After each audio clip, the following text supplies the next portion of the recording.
दोस्तों अभी आ चुका हूँ मैं मुरादाबाद रेलवे स्टेशन पर। अब मुरादाबाद पर आने का रीज़न बहुत बढ़िया है, और वो क्यों है बढ़िया वो पहले प्लेटफॉर्म पे चलता हूँ फिर आपको बताता हूँ। अभी आप मेरे पीछे देख ही सकते हो, ये है अपना मुरादाबाद जंक्शन। और इधर वंदे भारत का अराइवल हो चुका है, पर अपनी जनशताब्दी का अराइवल नहीं हुआ है। तो ये है अपनी मेरठ लखनऊ वंदे भारत, जो जल्द ही एक्सटेंड हो जाएगी वाराणसी तक। तो आज अपनी जो यात्रा है वो होने वाली है 12092 एक्सप्रेस ट्रेन में, जो कि एक जनशताब्दी कैटेगरी की ट्रेन है। अब जब ये इंट्रोड्यूस हुई थी, यानी कि आज से लगभग 7 साल पहले 25 अगस्त 2018 में इसका जो पहली बार इनॉग्रेशन था वो हुआ था। तब ये चली थी अपने ICF कोच के साथ, यानी कि जो महामना आप जानते हो एक महामना टाइप ट्रेन आई थी, तो उसकी लिवरी दी गई थी। और उसी तरीके से मतलब काफ़ी कुछ इसमें चेंजेस किए गए थे इसके इंटीरियर में। तब ये ICF कोच के साथ चलती थी, पर आज कुछ बदलाव है और वो बदलाव मैं आपको दिखाने जा रहा हूँ, और जो चेंजेस है वो आपको एक्सपीरियंस कराने जा रहा हूँ। तो चलते हैं भाई, आज इस ट्रेन का एक अलग रूप आपको देखने को मिलेगा। तो फाइनली WAP4 लोकोमोटिव के साथ, जो कि इज्जत नगर शहर का है, अपनी जनशताब्दी एक्सप्रेस ट्रेन का अराइवल हो रहा है। नॉर्थ ईस्टर्न रेलवे इज्जत नगर डिवीज़न। तो अभी आप देख सकते हो भाई, यहाँ पर ट्रेन का बोर्ड भी नहीं लगा है। तो आज ये इसका फर्स्ट रन है, काठगोदाम देहरादून जनशताब्दी एक्सप्रेस ट्रेन, और बिल्कुल ब्रांड न्यू LHB कोच आ चुके हैं, 25 के ही मैन्युफैक्चर्ड हैं। तो ये बहुत अच्छी बात है। और कोच कंपोजिशन बदल चुका है, मतलब बदलने का सेंस ऐसा है कि पहले नॉन AC कोच हैं और लास्ट में AC कोच हैं। तो ये चेंज देखने को मिला है, क्योंकि अभी तक ऐसा होता था बीच में आते थे AC कोच और दोनों तरफ नॉन AC कोच, पर LHB में आप जानते हो इस तरीके से चेंज रहता ही है। तो भाई इस तरीके से अपनी ट्रेन आ चुकी है, बिल्कुल चमचमाती हुई नई ट्रेन आ चुकी है एकदम। तो चलते हैं, जल्दी से बोर्ड करते हैं, ज़्यादा टाइम नहीं लगेगा बोर्ड करने में। नहीं भाई, कोच कंपोजिशन उसी की तरह ही बनाया गया है, बीच में चेयर कार कोच हैं। ये थोड़ा अलग लगा, मुझे लगता नहीं था कि ऐसा कुछ करेंगे। और लोग हैरान हैं कि भाई ऐसे कैसे ब्लू कलर की ट्रेन आ गई, क्योंकि अभी तक तो भाई आती थी येलो कलर की। चलो चलते हैं अपने कोच की तरफ। तो आज अपनी जो ट्रेन है वो ये रहने वाली है, D4 कोच है। पर दुख की बात ये है कि भाई जो D4 कोच है ना, ये 2018 का मैन्युफैक्चर्ड है, और अकेला कोच बस यही वाला है जो मुझे मिला है, जो ओल्ड है। बाकी पूरी ट्रेन न्यू है, पूरे ब्रांड न्यू 25 वाले कोच है। बस एक अकेला ये सामने वाला कोच भाई 18 का है। मुझे ये समझ में नहीं आया था क्यों किया गया, पर किया गया तो कुछ नहीं कर सकते। इसमें ही अपना जो सफ़र है वो होने वाला है। और अगर आप देख पा रहे होगे तो जो सिग्नल है वो हमें मिल चुका है, बस थोड़ी ही देर में हॉन्किंग होगी और हम निकलने को तैयार हो जाएंगे। मतलब बस यही रहता है, जनशताब्दी की जो प्रायोरिटी है ना वो काइंड ऑफ शताब्दी टाइप ही रहती है। बस हाँ, इसकी एवरेज स्पीड थोड़ी सी कम है, उसका एक वो रहता ही है, क्योंकि वरना फिर डिफ्रेंशिएट आप कैसे करोगे। और मुरादाबाद पर ही जो वाटर फिलिंग का काम है वो इस जनशताब्दी का हो जाता है। और इधर एल्को अपना टहलता हुआ, पर एल्को अब हाइड हो जाएगा क्योंकि WAP7 आ रहा है। और इधर WAP7 के साथ राप्ती आ चुकी है, तो ये ओवरटेक खा चुकी है पहले ही इससे जनशताब्दी से, मुंडा पांडे के आसपास। तो अब देखते हैं आगे कौन कौन से ओवरटेक होंगे, वो आपको सब दिखाया जाएगा। इधर राप्ती गंगा एक्सप्रेस ट्रेन का अराइवल हो रहा है। तो 8:47 पर अपना डिपार्चर हो चुका है। 8:21 का डिपार्चर था, तो 26 मिनट की देरी से मुरादाबाद जंक्शन से हम निकल रहे हैं फाइनली। और इधर सामने आप देख सकते हो, ये है अपनी राप्ती गंगा एक्सप्रेस, जिसको ओवरटेक इसने कर दिया होगा, पर फिर से ओवरटेक हो चुका है एक और बार।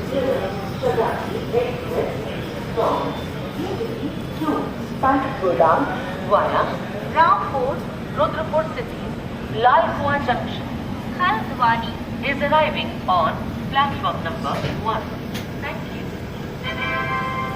कृपया ध्यान दीजिए, गाड़ी संख्या 6:09 पर प्लेटफॉर्म क्रमांक 7 से 2040 शताब्दी एक्सप्रेस इंटरव्यू से चलकर रामपुर, रुद्रपुर सिटी, लाल कुआं जंक्शन, हल्द्वानी के रास्ते काठगोदाम को जाने वाली कुछ ही समय में प्लेटफॉर्म क्रमांक 1। और उधर सामने अराइवल हो रहा है शताब्दी एक्सप्रेस का, जो कि न्यू दिल्ली और काठगोदाम के बीच ऑपरेट होती है, प्लेटफॉर्म संख्या 1 पर।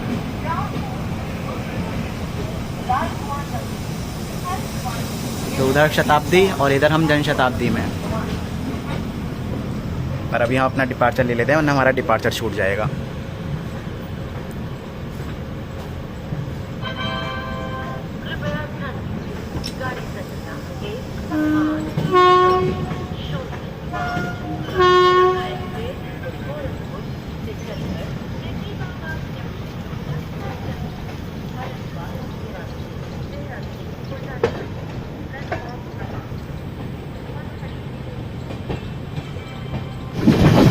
मुरादाबाद से निकलते इतना देर डिपार्चर सोचा नहीं था।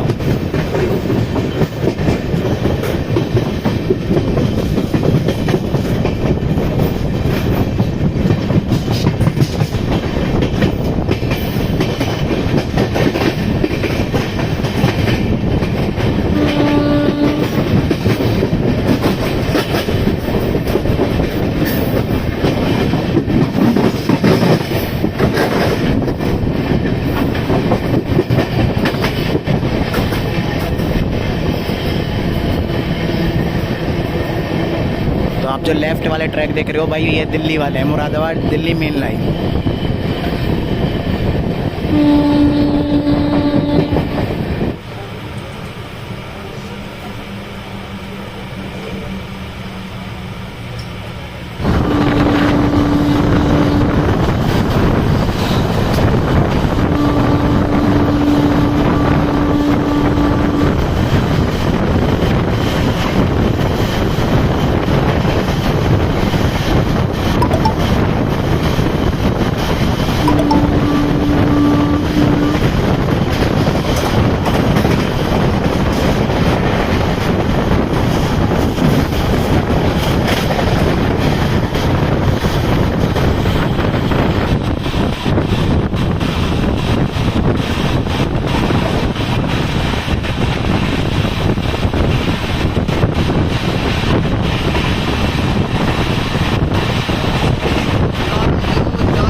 तो उधर खड़ी है अपनी पैसेंजर, जिसको ओवरटेक हमने कर दिया है, ये खड़ी है भाई। पता नहीं उधर को क्यों लिया है उसको, WAP5 के साथ थी।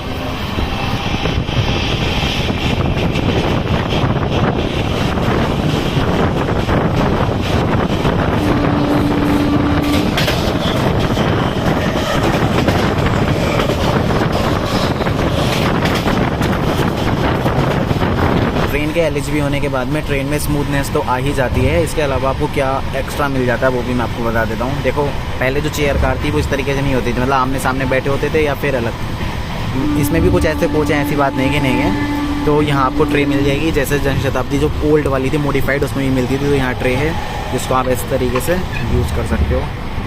तो यहाँ पर स्नैक्स ट्रे देखने को मिल जाएगी जिसको बाद में ऐसे लॉक कर सकते हो। और मेन बात यह है कि यहाँ पर जो है ना स्पेस ये वाला, यानी कि जो हमारा लेग स्पेस है वो बहुत ज़्यादा मिल जाता है कंपेयर टू ICF कोच। तो ये एक इसमें अच्छी बात रहती है। और बाकी आपके फुट रेस्ट हैं जिनको आप एडजस्ट कर सकते हो अपने नीड के अकॉर्डिंग।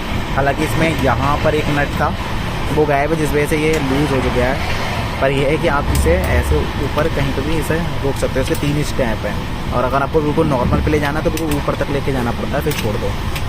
अब ये बिल्कुल लास्ट वाले स्टेप पर है। अब ये फर्स्ट सेकंड बस इतने ही है।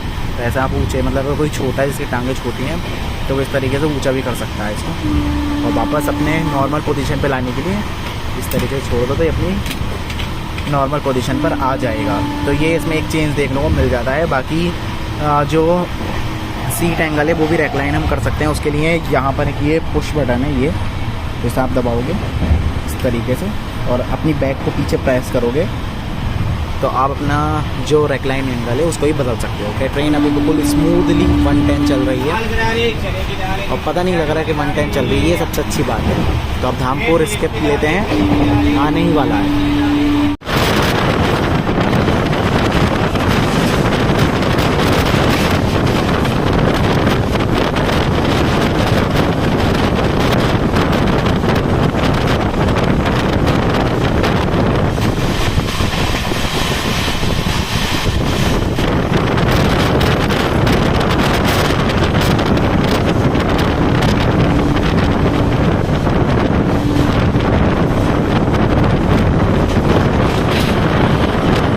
आवाज़ पता नहीं आपको कैसी आ रही होगी, हो सकता है कि बहुत ही कम आ रही होगी।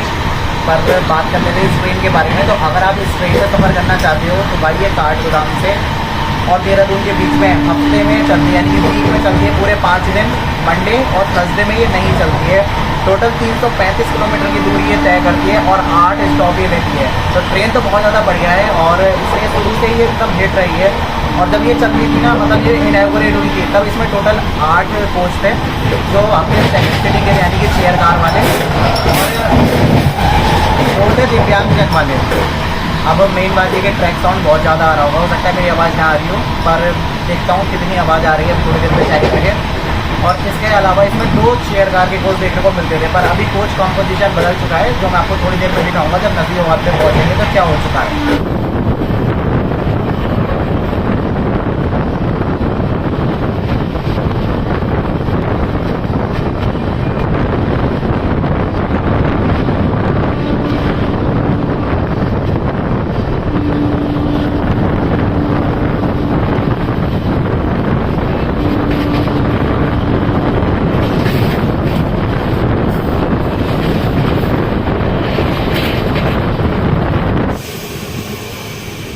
सामने हमें एक ट्रैक देखने को मिल रहे हैं और ये ट्रैक हमें बता रहे हैं कि हम नजीबाबाद जंक्शन पहुंचने वाले हैं, क्योंकि ये जो सामने वाले ट्रैक है ये आ जाते हैं कोट द्वार से और नजीबाबाद इसी वजह से जंक्शन बन जाता है। तो सामने वाले ट्रैक आप ये देख सकते हो OHE वायर, और अब आपको ट्रैक भी दिख गया होगा सामने। तो ये जो सामने वाला ट्रैक है, यही वाला जो ट्रैक है ये अपना नजीबाबाद से आ रहा है, सॉरी कोट द्वार से आ रहा है और नजीबाबाद तक आ रहा है। तो बस अब हम नजीबाबाद में एंटर कर रहे हैं, अराइवल लेते हैं।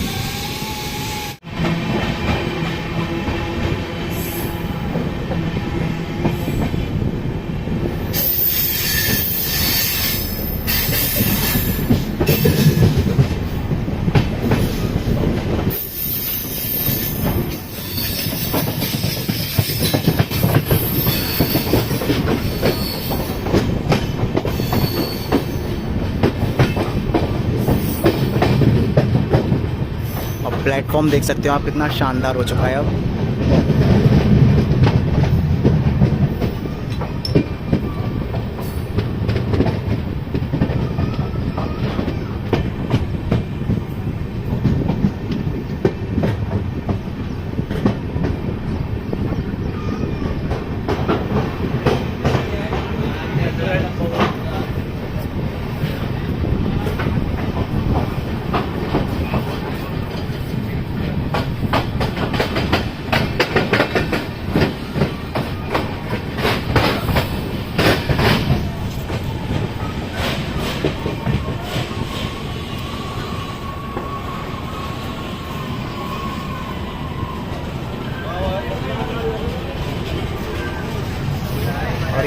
2 एल्को लोकोमोटिव भी दिख चुके हैं,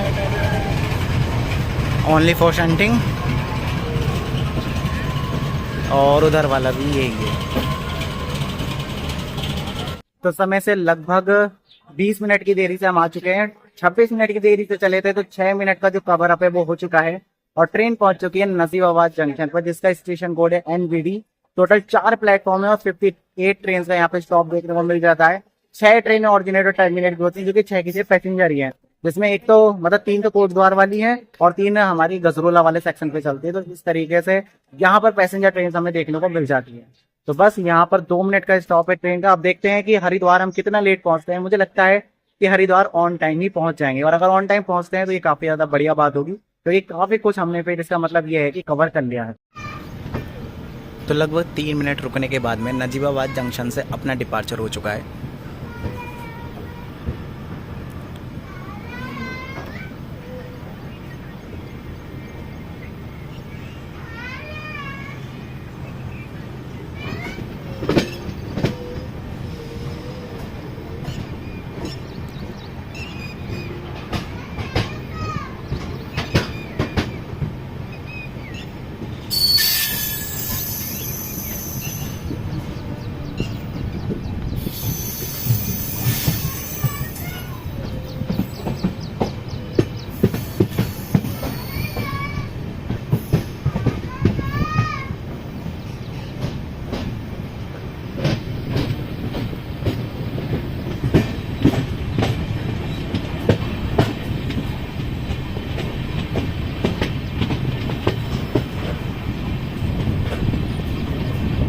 अब मैं आपको बता रहा था कि इसका जो कोच कंपोजिशन है वो क्या हो चुका है। तो भाई पहले मैंने आपको बता दिया क्या था, और अब इसमें टोटल 10 सेकंड सिटिंग कोच है, यानी कि 2x कोच है, टोटल 10 और 3 चेयर कार कोच देखने को मिल जाते हैं। तो ये बढ़िया हो गया है कि अगर आप एक ही चेयर कार से सफर करना पसंद करते हो तो भाई पूरा एक कोच बढ़ गया, जो कि काफ़ी ज़्यादा बढ़िया बात है। और सेकंड सीटिंग के भी टोटल 2 कोच बढ़ गए हैं और दिव्यांग जन के लिए 3 कोच इसमें दिया गया है। तो इस हिसाब से अब इस ट्रेन का जो कोच कंपोजिशन है वो टोटल मिला के कितने कोच हो चुका है, 10, 3, 13 और 2, 15 कोच का टोटल हो चुका है। तो ये बढ़िया बात है। पहले टोटल 12 कोच थे, तो इस तरीके से 3 कोच इस ट्रेन में बढ़ चुके हैं।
थोड़ी देर में हम गंगा रिवर को क्रॉस करने वाले हैं।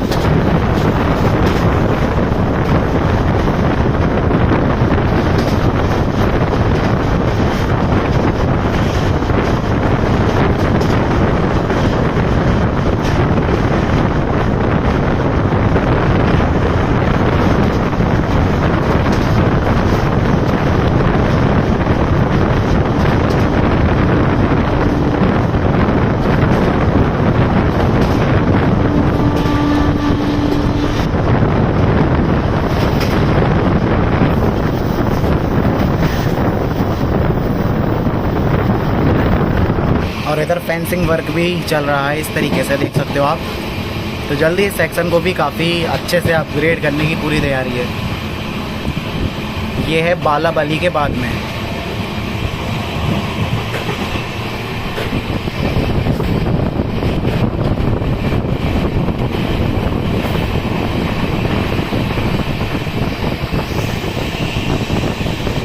तो अब बारी है लक्सर स्किप करने की।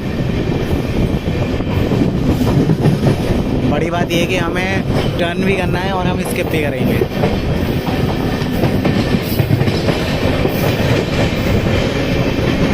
और बिल्कुल प्लेटफॉर्म लाइन से हम स्किप कर रहे हैं।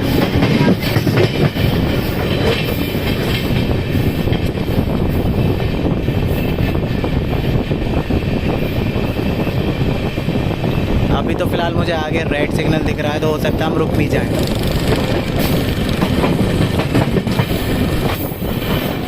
बिल्कुल रुकेंगे। हमारे आगे लिंक एक्सप्रेस चल रही है जो कि सूबेदारगंज से देहरादून चलती है। तो रुकेंगे भाई, ये तो अब कंफर्म हो गया। प्लेटफॉर्म 5 से स्किप कर रहे हैं हम। 10:47 हो चुके हैं।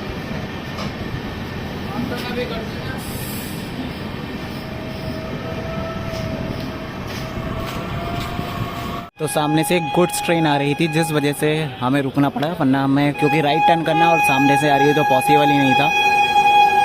तो अभी यहाँ पर क्रॉसिंग बहुत ही स्लो।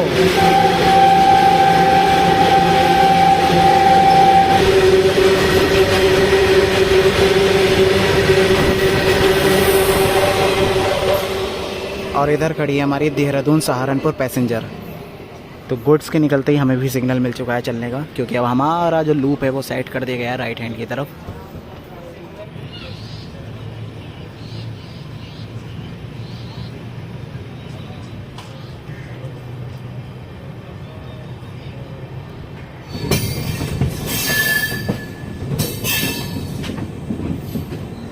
तो फाइनली अब हम टर्न कर चुके हैं हरिद्वार वाले ट्रैक की तरफ।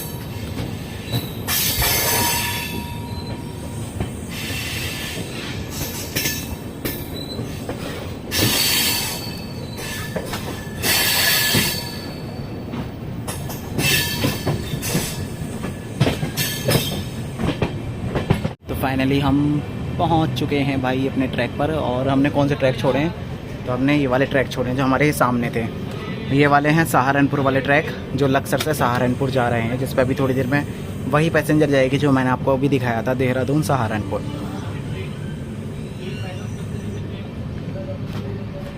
पर अभी हम टर्न कर चुके हैं फाइनली हरिद्वार की तरफ।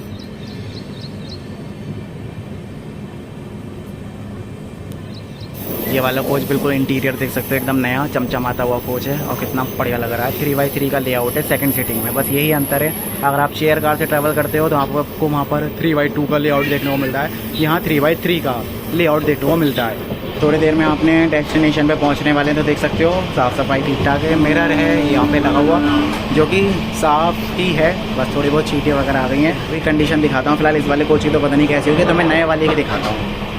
तो हम आ चुके हैं इस ट्रेन के वॉशरूम में और आप देख सकते हैं तो मिरर है काफ़ी ठीक ठाक बड़ा सा। और इसके अलावा यहाँ पर है सोप डिस्पेंसर, जिसमें सोप नहीं है भाई, कुछ भी नहीं है। तो बस ये सिर्फ लगा रखा है और पता नहीं किसी ने यहाँ पर अपने वही खाना वगैरह का बर्तन धोया, जिसके चलते ये चौक हो चुका है। और अभी चूँकि बिल्कुल नया आप देख सकते हो तो एकदम साफ़ सफाई बिल्कुल बढ़िया से मेंटेन है, कोई दिक्कत नहीं है, ना ही कोई स्मेल है। पर ये कब तक रहेगी ये तो आप भी जानते हो, मैं भी जानता हूँ, क्योंकि आज तो इसका फर्स्ट रन है, तो इसलिए बिल्कुल एकदम साफ़ सफाई बढ़िया से मेंटेन है। तो अभी तो है और कुछ समय तक रहेगी भी, और अगर मेंटेन रहती तो बहुत अच्छी बात है। बाकी वही है कि आप जब भी यूज़ करो तो फ्लश वगैरह कर दो, जिससे जो नेक्स्ट इंसान यूज़ करे उसको प्रॉब्लम ना हो, और जो नेक्स्ट वाला है उसको भी फ्लश करना है, जिससे कि उसके नेक्स्ट वाले को प्रॉब्लम ना हो।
ट्रेन प्लेटफॉर्म 2 पर जा रही है। नहीं नहीं नहीं नहीं नहीं नहीं नहीं नहीं, जज्बातों में नहीं बहना है, 1 पर ही जा रही है।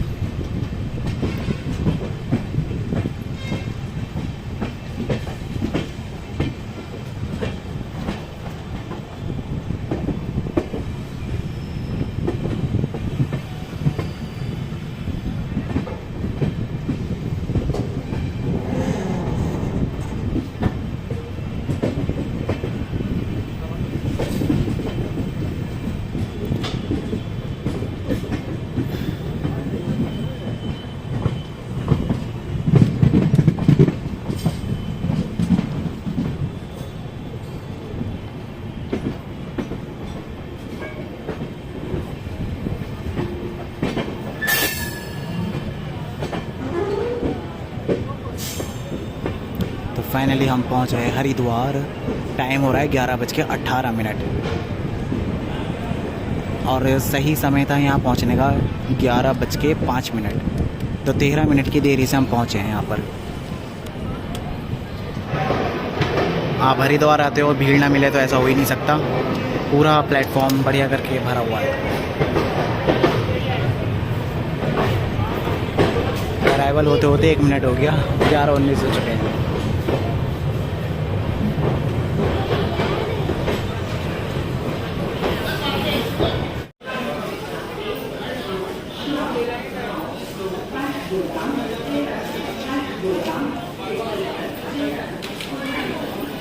तो फाइनली हम पहुंच चुके हैं अपनी डेस्टिनेशन। ट्रेन की डेस्टिनेशन तो ये नहीं है, ट्रेन अब नेक्स्ट स्टॉप है जो कि देहरादून है इसका, वहाँ तक जाएगी। और अभी लगभग 1.5 घंटा तो लगा ही देगी, मतलब 1 घंटा 15 मिनट के आसपास ही लगाने वाली है वहाँ तक पहुँचने में।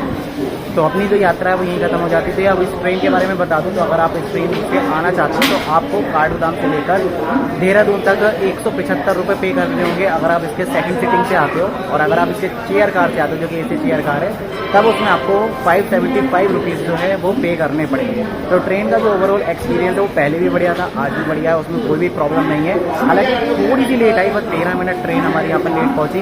और मुरादाबाद से निकलते निकलते आपको पता ही है, मैंने बताया था 26 मिनट लेट हो चुकी थी। तो 13 मिनट का जो कवर अप है वो हुआ है, पर ये था कि पूरा कवर अप हो सकता था पर नहीं हुआ, ये थोड़ी सी गलत बात है। और इस ट्रेन के बारे में भाई वही वाली बात है कि इसको फाइनली LHB कोच मिल चुके हैं। तो जल्द ही जब सेक्शन 130 कैपेबल होगा तो ये 130 चलने को भी तैयार है, यानी कि अब मॉडर्न हो चुकी है ट्रेन, हम ये कह सकते हैं। बाकी हरिद्वार के बारे में बात करें तो टोटल यहाँ पे 9 प्लेटफॉर्म है, 5 प्लेटफॉर्म एक लाइन में है और 4 प्लेटफॉर्म एक लाइन में है। और टोटल 66 ट्रेन का स्टॉप देखने को मिल जाता है। 14 ट्रेनें ऑरिजिनेट और टर्मिनेट भी होती हैं। तो ये जो स्टेशन है भाई A1 कैटेगरी का स्टेशन है मुरादाबाद डिवीज़न का। तो आप समझ ही सकते हो कि यहाँ पर कितना ज़्यादा जो रश है या कितनी इनकम ये जनरेट करता होगा। तो फिलहाल यहाँ से एग्जिट करते हैं, पर ट्रेन का डिपार्चर ज़रूर लेंगे क्योंकि ट्रेन जाएगी अभी थोड़ी देर में पहाड़ों की ओर। तो 12092 हरिद्वार रेलवे स्टेशन के प्लेटफॉर्म संख्या 1 से निकल चुकी है और आप देख सकते हैं सामने पहाड़ और इधर अपनी ट्रेन जो निकल रही है देहरादून रेलवे स्टेशन के प्लेटफॉर्म संख्या 1 से।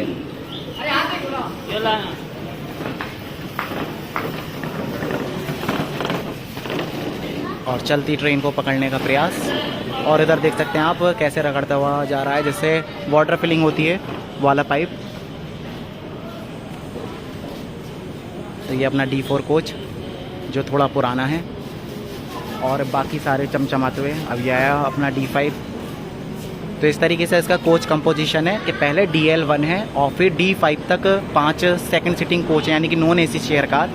फिर उसके बाद में आपको मिलेंगे 3 AC चेयर कार कोच। देख सकते हो आप, यहाँ पर C1 आ चुका है जो कि 25 ही है मैन्युफैक्चर्ड।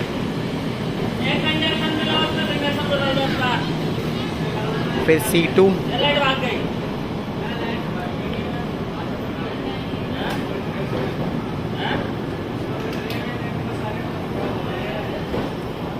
और ये आ चुका है C3। तो यहाँ पर अब एक एक्स्ट्रा कोच आ चुका है AC चेयर कार का।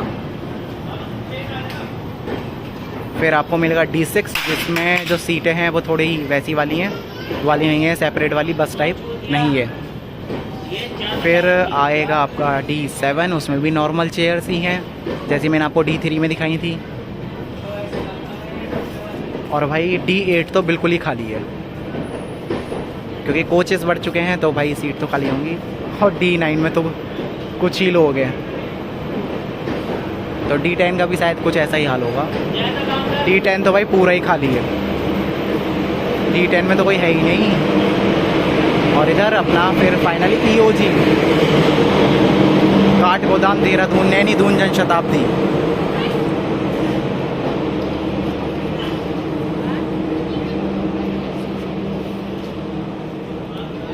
तो हरिद्वार के बाहर अब आपको इस तरीके से रेल कोच रेस्टोरेंट भी देखने को मिल जाता है, जो पहले नहीं हुआ करता था पर अब हो चुका है। और इधर अपना हरिद्वार रेलवे स्टेशन, जो कि काफ़ी ज़्यादा बढ़िया लगता है शुरू से ही, ऐसा नहीं है कि, और इसका डिज़ाइन भी काफ़ी ज़्यादा अच्छे से किया गया है।